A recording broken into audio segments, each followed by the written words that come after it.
বৈষম্য বিরোধী বাংলাদেশে আমরা অনার্স শিক্ষকরা সবচেয়ে বেশি বৈষম্যের শিকার।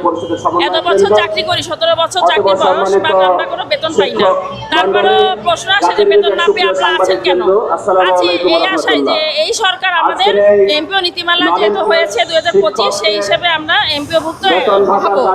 কিন্তু আমাদের জন্য যে বাজেট বরাদ্দ ছিল 312 কোটি টাকা, সেই বাজেটটা পুরো অমিট হয়ে গেছে। কোন খাতে কোথায় গেল আমরা কিছুই বলতে পারি না। আজকে আমি মহিলা মানুষ, খুলনা থেকে ঢাকায় আসবো কেন?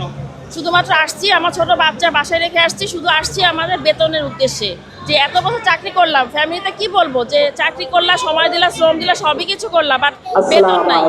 বেতন ছাড়া তুমি কি করবা? এখন চাকরি ছাড়া এখন উপায় নেই আমাদের।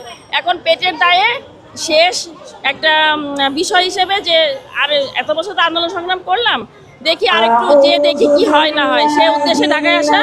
আর আমরা আমাদের তারেক রহমানের কাছে একটাই আমাদের আবেদন যে আমাদের এই 17-18 বছরের বৈষম্য অবসান ঘটিয়ে আমাদের এমপিও দেওয়া হোক।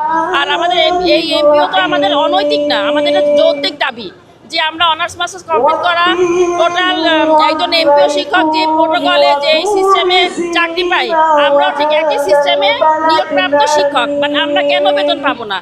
এই বৈষম্যহীন বাংলাদেশে আমরা চরম বৈষম্যের শিকার। আমি চাই এই বৈষম্য নিরোধক এবং আমাদের এমপিও দ্রুত ব্যবস্থা করা হোক। ধন্যবাদ।